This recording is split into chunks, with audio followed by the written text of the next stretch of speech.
Good morning, dear students. How are you all? Fine. Excellent. Beta, good things come to those who wait, but the best things come to those who do. That means good things come to the people who have patience, and the best things come to those who do their work themselves. Now, beta, fold your hands and close your eyes for the prayer. तेरी है ज़मीं तेरा आसमां तू बड़ा मेहरबान तू बख्शिश है सभी का है तू सभी तेरे खुदा मेरे तू बख्शिश है तेरी मर्जी से मालिक हम इस दुनिया में आए हैं तेरी रहमत से हम सबने ये जिस्म और जान पाए हैं तू अपनी नजर हम पर रखना किस हाल में है ये खबर रखना तेरी है ज़मीं तेरा आसमां तू बड़ा मेहरबान तू बख्शिश है सभी का है तू सभी तेरे खुदा मेरे तू। Students, in our previous video, we revised lesson 12, measurement. In today's video, we will revise lesson 10 and lesson 13, geometry and data handling. Beta, first of all, we will revise lesson 10, geometry. This is a point O. इसको हम point O बोलते हैं. Point क्यों बोलते हैं? क्योंकि it has no size and thickness. ठीक है, जिस भी डॉट की कोई साइज और थिकनेस नहीं होता उसे पॉइंट बोलते हैं. ठीक है. Now second is line. बेटे, आप लाइन और लाइन सेगमेंट में बहुत मिस्टेक्स करते हैं. आप लाइन सेगमेंट को लाइन लिख जाते हैं और लाइन को लाइन सेगमेंट. आपको हमेशा याद रखना है लाइन और लाइन सेगमेंट में डिफरेंस. इन दोनों में क्या डिफरेंस है? लाइन को आप दोनों तरफ से एक्सटेंड कर सकते हैं. लाइन में बेटे दोनों तरफ एरोज है ना. एरोज मींस आप एक्सटेंड कर सकते हैं, पर लाइन सेगमेंट को आप एक्सटेंड नहीं कर सकते. लाइन सेगमेंट की दोनों तरफ क्या होती है? डॉट्स होती हैं. उससे आप एक्सटेंड नहीं कर सकते हैं. It has fixed length. Line segment की हमेशा फिक्स्ड लेंथ होती है. ठीक है, आपको याद रखना है line can be extended from both the sides, but line segment can not be extended from both the sides, क्योंकि इसके लास्ट में डॉट्स होती है ना. इसकी फिक्स्ड लेंथ होती है. ठीक है, और आप ये नेम भूल जाते हैं देना. आपको ये नेम भी लिखना होता है. A, B, P, Q. कोई भी आप नेम दे सकते हैं लाइन या लाइन सेगमेंट को. और ध्यान रखना है कि लाइन में हमेशा एरोस बनाने और लाइन सेगमेंट में डॉट्स को. ओके. नाउ बेटा फोर्थ वन इज योर रे. अब रे क्या होता है? रे can be extended from one side. रे वन साइड से एक्सटेंड हो सकती है. जहां से एरो बनी होती है उस साइड से एक्सटेंड हो सकती है. और बेटा आप क्या मिस्टेक करते हो रे में? आप ये मिस्टेक करते हो, इसका रे का नेम MN नहीं लिखोगे, LN लिखोगे. क्यों? जहां से डॉट स्टार्ट होती है, जहां से डॉट बनी होती है वहां से हम नेम स्टार्ट करते हैं. ठीक है, एरो इसका लास्ट पॉइंट होता है. ठीक है, सो यू विल राइट रे LN. अब ये देखिए, ये इसकी डॉट इधर है ना, तो आप इसको TS नहीं लिखेंगे. क्या लिखेंगे? ST. रे ST. ओके बेटा, अगर आपके असेसमेंट में इस तरह का क्वेश्चन आता है, draw the following and name them. आपको ये ड्रॉ स्केल से करते हैं. आप कुछ बच्चे क्या करते हैं, उन्हें विदाउट स्केल ड्रॉ कर देते हैं, लाइन को, लाइन सेगमेंट को और रे को. आपको इनको ड्रॉ करने के लिए स्केल यूज करना है. और कुछ बच्चे इनको नेम नहीं देते. आपको नेम भी देना है. जैसे मैंने दिया line RS, line segment PQ and रे TP. ठीक है, आपको ये याद रखना है कि एक तो आपको इनको स्केल से ड्रॉ करना है और इनको नेम भी देना है। ओके बेटा, these are different types of lines, horizontal line, vertical line, slant line and curved line। अब बेटे आप कुछ बच्चे horizontal और vertical line में कंफ्यूज हो जाते हैं। horizontal line को vertical line लिख जाते हैं, vertical line को horizontal। आपको याद रखना है कि horizontal line हमेशा sleeping line होती है, जैसे आप सोती हैं ना, that is your horizontal position, तो वो आप horizontal line होती है। और vertical line कैसी होती है? सीधा खड़े, आप जैसे सीधे खड़े हो ना, standing line, that is the vertical line। Third is slant line। slant line हमेशा टेढ़ी होती है। And the fourth one is curve line. Curve ऐसे कर्व बने हुए होते हैं, जैसे ये है, this is your curve line. Okay बेटा, दिस इज अ सर्कल। ये सर्कल है। Circle has only one centre. Circle में एक सेंटर होता है। जैसे इस सर्कल में कौन सा सेंटर है? Centre O. अब रेडियस क्या होता है बेटे?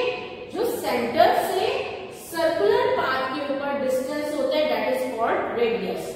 इसमें कौन कौन से रेडियस है? OA, OB, OC, these are all radius. और रेडियस का प्लूरल क्या होता है? रेडियाई। ठीक है, OA, OB, OC are radii. ठीक है, OA is equal to OB is equal to OC। ये जो जितने भी रेडियस आप सर्कल में बनाएंगे वो इक्वल लेंथ के होंगे। ठीक है बेटा, these are different examples of circle. Button, tyre, clock, coin. Okay Now beta, we will revise lesson 13, data handling. Given below is a pictograph showing various fruits liked by students of class 3। बेटा नीचे ये pictograph क्या show कर रहा है कि class 3 के बच्चों को कौन कौन सा फ्रूट पसंद था। Read the pictograph carefully and answer the given questions. आपको ये पिक्टोग्राफ केयरफुली रीड करना है और आंसर्स करने हैं क्वेश्चंस के। ओके बेटा, अब आपको ये स्माइलीज रीड करने हैं कि कितने स्माइलीज बने हुए हैं फ्रूट्स के साथ। अब बेटे सबसे पहले आपको नीचे की इंफॉर्मेशन रीड करनी होती है। ठीक है, आप लोग कुछ बच्चे नीचे की इंफॉर्मेशन रीड नहीं करते और आपका सब गलत हो जाता है। ये इंफॉर्मेशन जरूर रीड करनी है। क्या है information? 1 smiley is equal to 4 students. जो 1 स्माइली है वो 4 स्टूडेंट्स के इक्वल है। ठीक है, अब हम देखते हैं कि एप्पल कितने बच्चों को पसंद था खाना। 1 2 3। एप्पल की 3 स्माइलीज है ना। 3 स्माइलीज मीन्स 3 को आप 4 से मल्टीप्लाई करेंगे ना, क्योंकि 1 स्माइली 4 स्टूडेंट्स के इक्वल है। 3 4 is 12। So 12 students like to eat apple। अब बेटे मैंगो की स्माइलीज काउंट कीजिए मेरे साथ। 1 2 3 4 5 6। 6 स्माइलीज है ना, तो 6 को आप 4 से मल्टीप्लाई करेंगे। ठीक है, 6 4 is 24। 24 बच्चों को मैंगो खाना पसंद था। अब लीची की स्माइलीज काउंट कीजिए। 1 2 3 4 5। 5 स्माइलीज है। 5 को आप 4 से मल्टीप्लाई करेंगे। 5 4 is 20। 20 बच्चों को लीची खाना पसंद था।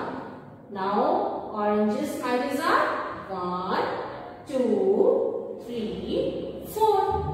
4 को 4 से मल्टीप्लाई करेंगे। 4 4 is 16। 16 बच्चों को ऑरेंज खाना पसंद था। नाउ बेटा question is how many students like to eat litchi. कितने बच्चों को लीची खाना पसंद था? मुझे बताइए देखकर, कितने बच्चों को लीची खाना पसंद था? यस, 20 स्टूडेंट्स को लीची खाना पसंद था। सो you will right 20। Draw 10 marks also. आपको 10 मार्क्स भी ड्रॉ करने 20 के। बेटे 10 मार्क्स कैसे ड्रॉ करते हैं? 4 सिंगल बार्स ड्रॉ करेंगे और जो 5th बार है उसको आप क्रॉस कर देंगे 4 बार्स के ऊपर। ठीक है, कुछ बच्चे बेटे ऐसे करते हैं 5 सिंगल बार्स ड्रॉ कर देते हैं, जो आपका गलत हो जाता है। ना तो आपको 5 सिंगल बार्स ड्रॉ करने हैं। और बेटे आप अगर 5th बार को कट करते हैं, आपको ऐसे कट नहीं करना, ये गलत है। आपको इस तरह से कट करना है। ठीक है, these are 5 bars, 1 bunch of 5 bars। ठीक तो 20 के लिए कितने बंचेस बनेंगे? 1 2 3 4, क्योंकि 4 5 से 20 होता है ना. So these are 20 10 marks. Okay. Now बेटा question 2 is which fruit is liked by the most और मैक्सिमम नंबर ऑफ स्टूडेंट्स. बेटे आपको ये याद रखना है कि मोस्ट और मैक्सिमम का मतलब होता है सबसे ज्यादा. कौन सा ऐसा फ्रूट था जो सबसे ज्यादा बच्चों को खाना पसंद था? अब इसमें सबसे बड़ा नंबर कौन सा है? 24 है ना. 24 कौन से फ्रूट का नंबर है? मैंगो ना. तो मैंगो सबसे ज्यादा खाना पसंद था बच्चों को. सो you will right mango. Okay. आपको ये याद रखना है कि मोस्ट और मैक्सिमम में सबसे ज्यादा. ओके. नाउ बेटा question 3 is which fruit is liked by the least और मिनिमम नंबर ऑफ स्टूडेंट्स. कौन सा ऐसा फ्रूट था जो लीस्ट और मिनिमम मीन्स सबसे कम बच्चों को पसंद था. कौन सा ऐसा फ्रूट था? अब देखिए बेटे इसमें सबसे छोटा नंबर कौन सा है? 12 है ना. 12 कौन से फ्रूट का नंबर है? एप्पल. तो एप्पल सबसे कम बच्चों को पसंद था खाना. So you will write apple. याद रखें लीस्ट और मिनिमम मीन्स सबसे कम. ओके. नाउ बेटा this is your question 4. How many more mangoes are like than oranges. कितने ज्यादा मैंगोज पसंद है थे ऑरेंजेस के बजाय. ठीक है. आपको मैंगोज की नंबर निकालना है कितने ज्यादा बच्चों को मैंगोज पसंद थे ऑरेंज के बजाय. ठीक है. Draw 10 marks. ऑल्सो आपको 10 मार्क्स भी ड्रॉ करने हैं. अब बेटा इस तरह का क्वेश्चन आ जाए तो आपको पहले फर्स्ट ऑब्जेक्ट का नंबर लिखना है. फर्स्ट ऑब्जेक्ट मैंगोज है ना. मैंगोज का कितना नंबर है? 24. तो आप लिखेंगे 24. Then you will put minus sign. ठीक है. फिर सेकंड ऑब्जेक्ट का नंबर लिखना है. सेकंड ऑब्जेक्ट है ऑरेंजेस. ऑरेंजेस का कितना नंबर है? 16.